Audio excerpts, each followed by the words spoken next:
لنا كيفاش دايره المجموعه قبل هذه المباراه المرتقبه اللي اكيد كنتمنوا لكم كل التوفيق فيها سواء كمدربين او كلاعبين اكيد. شكرا. شكرا لكم على السؤال ديالكم. وبدورنا حنا الهم ديالنا والشغل الشاغل ديالنا بكل صراحه هو نشرفوا كره القدم الوطنيه ونكونوا عند حسن ظنكم وعند حسن ظن 40 مليون عاشق لكره القدم المغربيه. المقابله في حد ذاتها كما تنقول انا دائما فهي مقابله مهمه. اي مقابله خدناها كانت مقابله مهمه. المقابله النهائي مقابله مهمه، لكن الاهم عندنا حنا هو ماشي المقابله في حد ذاتها، ولكن علاش حنا هنا. حنا هنا من اجل اننا نرجعوا بلا كوب ان شاء الله الرحمن الرحيم بعون الله وفضله. وحنا هنا من اجل تشريف كره القدم الوطنيه كيف ما ذكرتوا، باش كره القدم تبقى في الاشاعه ديالها، باش كره القدم تبقى في هذه النهضه اللي هي فيها، تبقى في التطور اللي هي فيه. وكما تنقول دائما ما شبعناش رغم هادشي اللي تحقق كامل واللي كان مهم وكان وراءه ناس كثار وعمل كبير، فمازال باغيين الكره تجي المغربيه لما هو افضل. فبالنسبه لنا يعني الأهمية كتكمل في أننا نشرفوا كرة القدم المغربية، وعارفين بأن تشريف كرة القدم المغربية في هذا المحفل هذا ما يمكن له إلا أنه يكون بالفوز باللقب. أكيد أن الوصول النهائي فهو جيد، لكن الفوز باللقب والرجوع بالكأس هو أفضل وأهم بالنسبة لنا. شكرا.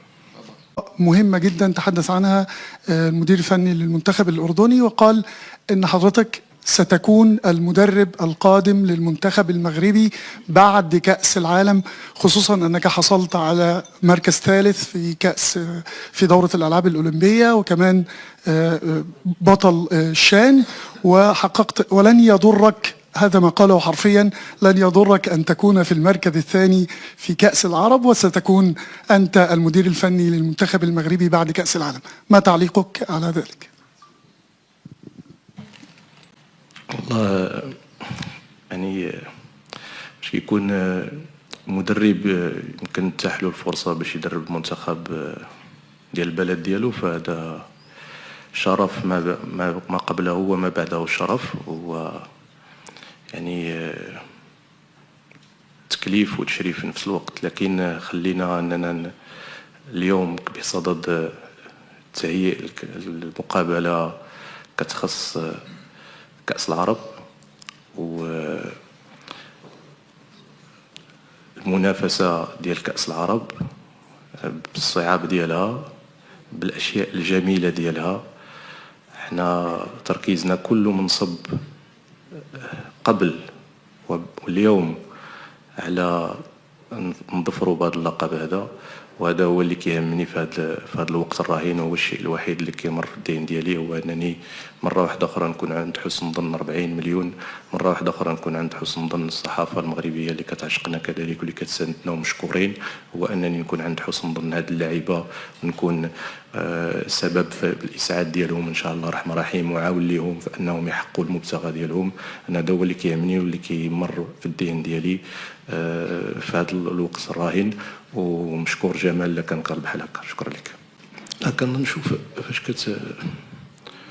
كتوجد لشي مقابله ضروري كتشوف نقاط القوه نقاط الضعف ديال الفريق الخصم، ضروري كذلك كتشوف يعني تحاول تبحث في طريقه تفكير المدرب، الطريقه اللي كيتعامل بها، نوع المدرب.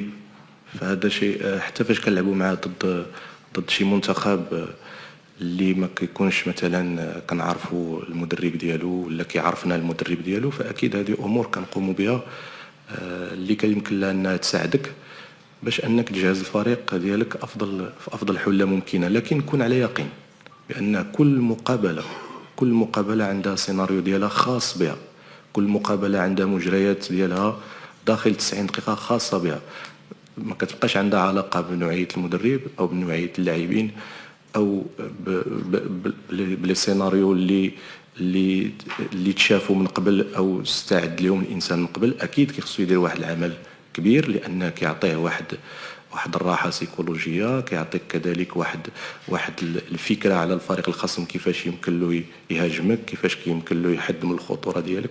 لكن كون على يقين بان ارض الملعب في 90 دقيقه دائما مع هذا الشيء هذا اللي كيدار من قبل اللي المفروض يدار، دائما كيخص تكون عندك لادابتاسيون لا كاليتي ديال انك تاقلم في وسط المقابله، لان كل مقابله عندها الظروف ديالها وعندها لي سيناريو ديالها، وكيخصك تتاقلم في وسط الملعب. في عديد من الاحيان كيكون عندك جوج لاعبين او ثلاثه ماشي في اليوم ديالهم، او العكس الفريق الخصم يكون عنده جوج ثلاث لاعبين ماشي في الوقت ديالهم. يمكن انك كتبدل كاع المجريات ديال المقابله.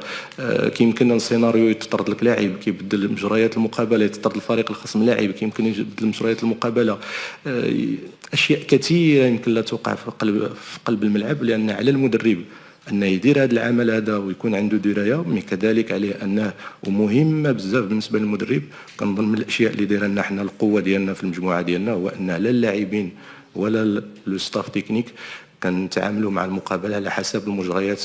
أكيد قبلي كنديروا عمل قبلي، ولكن خصوصا في 90 دقيقة في مجريات المقابلة تنكونوا حريصين بزاف باش نديروا القراءة الصائبة ونديروا الحركة الصائبة. شكرا. حضنا منذ بداية البطولة تطور مستوى بعض اللاعبين، انت اعلم بالمستوى ديالهم، ناديتي عليهم، شفنا المستوى ديالهم كيتحسن مباراة بعد اخرى. قدرتوا تجمعوا فريق يعني منسجم ومنضبط كأنه يجتمع منذ اشهر او منذ اسابيع على الاقل. ما هو السر في ذلك؟ بكل صراحة هذا الشيء اللي قلتي كله كاين. حنا بكل صراحة ما كانش عندنا متسع من الوقت باش اننا نجهزوا منتخب اللي يلعب منافسة من هذا الحجم، خصوصا في توفر منتخبات اللي قويه واللي عندها هذا العامل هذا. احنا يمكن الخاصيه ديال هذه المنافسه هذه، وهذه نقطه مهمه نقولها، وان كانوا بزاف ديال المنتخبات اللي مؤهلين لكاس العالم، واللي كانت هذه فرصه لهم باش انهم يجهزوا راسهم في افضل حله ممكنه لكاس العالم. وحتى اللاعبين كاينه واحد لا موتيفاسيون كبيره لهذا، فلقينا واحد النديه كبيره في هذه المسابقه وفي هذه المنافسه، لان حتى اللاعبين كيلعبوا الاوراق ديالهم ولا المكان ديالهم من اجل الذهاب لكاس العالم. او منتخبات اخرى اللي بين قوسين يمكن خذلات الجمهور ديالها وما تكلفتش، فكانت عندها فرصه للتعويض. فلهذا عطانا بعد واحد المسابقه، واحد المنافسه بواحد القيمه هذه وبهذه النديه وبهذا لو نيفو هذا. مي حنا بالنسبه لنا رغم ذلك كيف ما ذكرتوا والحمد لله كنلقاو المنتخب ديالنا اليوم في النهائي. ولا كان شي واحد اللي يمكننا نمدحوه او السبب في ان المنتخب اليوم كاين في النهائي فهما اللاعبين. الحمد لله عندنا كنقول انا دائما عندنا رجال، ما عندناش لاعبين عندهم من الحب ديال الوطن والرايه الوطنيه وتشريف كره القدم الشيء الكثير، وعندهم واحد لا كاليتي كبيره هي ديال لا ماتوريتي، واحد لاعبين اللي عندهم واحد الرزانه وعندهم واحد الحس بالمسؤوليه عالي اللي كيجعل انهم الحمد لله كيتغلبوا على جميع الصعاب بحنكه وبشخصيه قويه باش اننا الحمد لله وصلنا اليوم الفينال. فمره واحده اخرى مشكورين، وتنقولها لهم وهنقولها لهم دابا علنا من اول يوم قلتها لهم اللي ما لمستوا فيهم، انا كنتشرف بتواجدي بيناتهم. شكرا لكم. ايمان راسخ بان المدرب اللي عنده نكران الذات تيكون عنده مجال اكبر باش انه ينجح في العمل ديالو. و يعني كذلك المدرب اللي كيحب المجموعه ديالو باخلاص وبصدق كيكون عنده كذلك مجال اكبر باش انه يدوز لي ميساج ديالو كيف ما بغى اللاعبين ديالو، لان كيكون واحد التجاوب جميل. انا يمكن بين الخصال اللي عندي هو ان هاد العوامل هادو بجوج ديما عملت بهم. اللاعبين كنبغيهم من قلبي، ما كننساش بانني محترف بطبيعه الحال، لكن كنبغي اللاعبين من قلبي وكنحس بهم كيف ما كنت كنلعب انا. كذلك عندي واحد النكران ديال الذات اللي كيهمني هو ان هذاك اللاعب يكون مرتاح وهذاك اللاعب يؤدي بطريقه جيده. فاش كنشوفو فرحان كنفرح اكثر من الفرحه ديالي، فاش كنشوفو ناجح هذاك هو النجاح ديالي. ولا انا ولا هو عاوتاني الا شفناكم فرحانين هذيك هي الفرحه ديالنا، الا شفنا المغرب فخور بينا وفرحان بينا هذاك هو الفرحه ديالنا.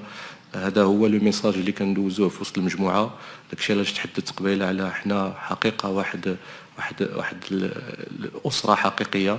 يمكن اللي الا شتي وراكم لاحظتوها حتى بين حريمات واللقطه الجميله اللي كتعبر على مره واحده اخرى على ماتوريتي، وكتعبر على القلب ديال اللاعبين، وكتعبر على العظمه ديال اللاعبين اللي عندنا، على الثقافه الانسانيه والكرويه ديال اللاعبين. شفتوا كيفاش حريمات جابها يعطي الكابيتان الحمد لله وحمد الله، قال له خليها عندك. يعني اشياء اللي جميله قدرنا الحمد لله ان نوصلوا لها. ما تظنش بان كاين شي منتخب يوصل الفينال ولا شي منتخب يدي الشان. دينا الشان راه الودني كان راه ما ديناهاش بالكره، كتوصل للمبتغى وكتوصل خصوصا في المنافسات ديال الرياضه في اعلى مستوى وكره القدم خاصه. الى وصلتي راك كتوصل، لان ماشي فقط لانك سيغ لو بلون تكنيك وتكتيك مزيان، مي خصوصا لان خصهم يكونوا عندك رجال واللي كيحملوا دي فالور كبار من الناحيه الانسانيه، لانك كتلعب دور وكنامن بها باش انك تحقق النتائج سور لو تيران. فمره واحده اخرى كنشكر هاد الرجال هادو، واكيد ان شاء الله الرحمن الرحيم ما غاديش يخيبونا وما نخيبوكمش ان شاء الله غدا ان شاء الله. شكرا.